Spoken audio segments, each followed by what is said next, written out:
Bonjour, bienvenue à tous, bienvenue dans l'interview Gestion de fortune. On va parler prévoyance avec nos invités, deux experts en plateau, les experts de MetLife. Bonjour Grégory Bonjour. Linares. Vous êtes directeur de la distribution de MetLife et vous êtes venu en compagnie de Jean-Baptiste Omnes. Bonjour Jean-Baptiste. Bonjour. Vous êtes directeur du marché de la prévoyance, vous, chez MetLife. On démarre tout de suite avec vous Grégory pour nous représenter, pour ceux qui ne vous connaîtraient pas encore, MetLife, un acteur incontournable dans la prévoyance. Tout à fait. MetLife, compagnie américaine, présent en France depuis maintenant plus de 50 ans. Dans le monde, c'est 40 pays où MetLife est représenté, 17 en Europe, et une compagnie spécialisée dans la prévoyance, puisqu'on ne fait que ça.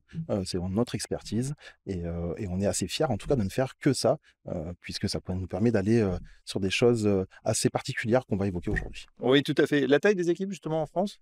En France, on est à peu moins de 200 personnes Ah oui. aujourd'hui. Dans le monde, c'est 45 000 employés. Oui. On fait un point également, parce que c'est toujours une question d'importance, sur la solidité du groupe comme MetLife. Alors, vous avez donné la dimension, bien évidemment. Quels sont les fondamentaux de cette solidité? Alors 60 milliards d'actifs sous gestion, au niveau mondial, 100 millions de clients, et une particularité, quand je vous le disais, le fait de faire que de la prévoyance, on a une culture du risque, assez spécifique, ce qui fait qu'on va maîtriser ça, et donc de fait de maîtriser ce risque, on va pouvoir avoir un groupe, hyper solide, en termes de gestion des sinistres, et cetera, et cetera. Très bien. On rentre un petit peu dans le vif du sujet avec vous, Jean-Baptiste Onès. Qu'est-ce que vous proposez exactement? Quelle est votre typologie de clients? Alors aujourd'hui, on a, une offre, en tout cas pour nos clients, qui est une offre sur mesure, basée sur, 2 socles qui sont à la fois la prévention et l'indemnisation.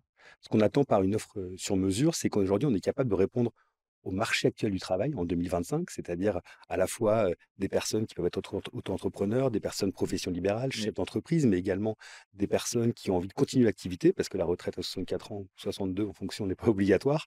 On va être capable de couvrir tout ce panel de professions qui existent aujourd'hui.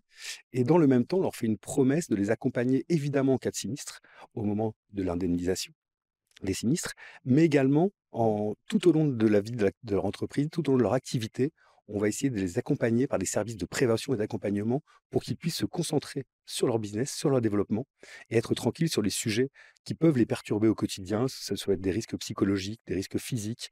Voilà, et on va vraiment essayer de les accompagner au quotidien, leur faire cette promesse, c'est-à-dire on va tous grandir ensemble, on vous Oui. accompagnera quelle que soit la situation que vous rencontrerez demain. Risques physiques, risques mentaux, c'est vrai qu'on en parle de plus en plus. Et puis, vous l'avez dit, donc, finalement, toute typologie, qu'on soit artisan, chef d'entreprise d'une grosse PME ou bien, je sais pas, un freelance, un chef de projet numérique, par exemple. C'est exactement ça, et on va même aller plus loin que ça. Au-delà de la profession, comme vous le disiez très justement, ça peut être l'auto-entrepreneur qui est, influenceur, qui crée du contenu numérique, à l'autre bout de la planète, ou, le chirurgien, cardiaque et qui opère en clinique.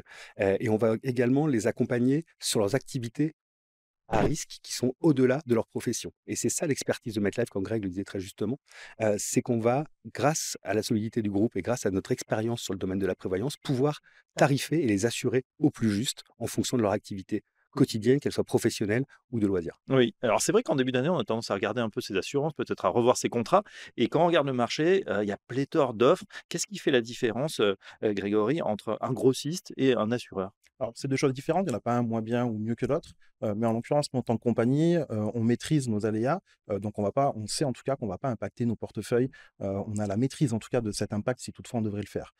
Encore une fois, la culture du risque est hyper importante chez nous, et en l'occurrence, MetLife n'a jamais réévalué, ses contrats aujourd'hui au niveau de la prévoyance, que ce soit de l'assurance emprunteur comme du TNS, ou les autres contrats de prévoyance qu'on peut proposer, et ça, c'est quand même hyper important puisque lorsqu'on est au cœur, du sujet, lorsque on capte le client à l'entrée et qu'on maîtrise nous-mêmes le risque, bah, forcément on évite les mauvaises surprises, comme vous dites en début d'année. Oui, ça veut dire que pour le client final, il y aura un questionnaire à répondre, il y a une sélection à l'entrée, je dirais, qui est Exactement. Alors, importante? notre objectif, nous, c'est quand même de simplifier un maximum l'acceptation, de simplifier un maximum l'accession à un contrat de prévoyance pour un chef d'entreprise ou un particulier, ou même un sportif professionnel, puisque c'est un marché sur lequel on est rentré Oui. maintenant il y a à peu près 2 ans. On avait vu ensemble il y a quelques temps. Mais l'idée, c'est effectivement d'avoir une sélection à l'entrée qui nous permette, encore une fois, de maîtriser ce risque et de ne pas avoir de mauvaises aventures à un moment donné avec des sinistres qui augmenteraient de façon non maîtrisée.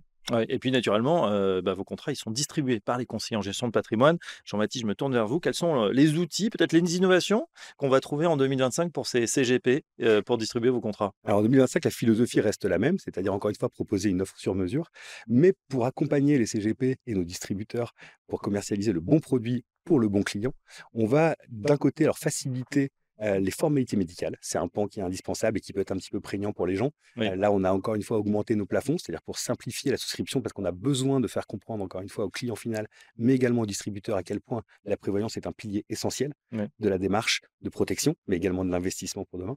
Et de l'autre côté, on a, on va en tout cas sortir un outil qui va permettre une lecture directe aux conseillers pour pouvoir proposer plusieurs solutions aux clients en live et ne pas se contenter d'une seule offre, d'un seul devis, basiquement. D'accord. Là, sur un même écran, il pourra à la fois proposer un service minimum, un pack médium quelque part, puis un pack plus plus, Des voilà. propositions à tiroir avec des options. Exactement, et le tout d'un seul tenant, afin encore une fois de fluidifier le process, de rendre l'offre plus accessible et surtout beaucoup plus compréhensible par le client final. Et je crois que c'est vraiment ça l'intérêt, en tout cas, de démocratiser la prévoyance, et le message que MetLife essaie de faire passer, c'est que la prévoyance, c'est pas si compliqué que ça. Et on va encore une fois essayer de vous simplifier l'accès à la prévoyance. Voilà, nouveau parcours de souscription, donc digitalisé bien évidemment en 2025. C'est maintenant, entré évidemment dans les mœurs. Grégory, une dernière question, c'est sur, plus généralement sur cette année, voilà 2025. On est, à l'heure évidemment du bilan, qui est bon, mais également des perspectives 2025. Quelles sont-elles pour vous? On va essayer de maintenir en tout cas notre dynamique qui est effectivement de prendre des parts de marché supplémentaires comme ça a été le cas aujourd'hui. Jean-Baptiste vous l'a dit, mais on avait anticipé le fait qu'on a une offre qui a maintenant 5 ans, il fallait renouveler certaines choses, donc le parcours de souscription. Donc on espère en tout cas continuer cette progression et on est plutôt très tranquille, on va dire, sur le fait qu'aujourd'hui, MetLife devient un acteur important de la prévoyance sur le marché français. Voilà, on en sait un petit peu plus sur ce marché de la prévoyance, évidemment, crucial, hein, pour tous ceux qui nous regardent, qui nous écoutent. En tout cas, on en sait un petit peu plus grâce à vous. Merci Grégory Linares, je rappelle que vous êtes directeur de la distribution, et Jean-Baptiste Omnès, directeur du marché de la prévoyance, donc chez MetLife. À très bientôt sur Gestion de Fortune. Merci. Au revoir.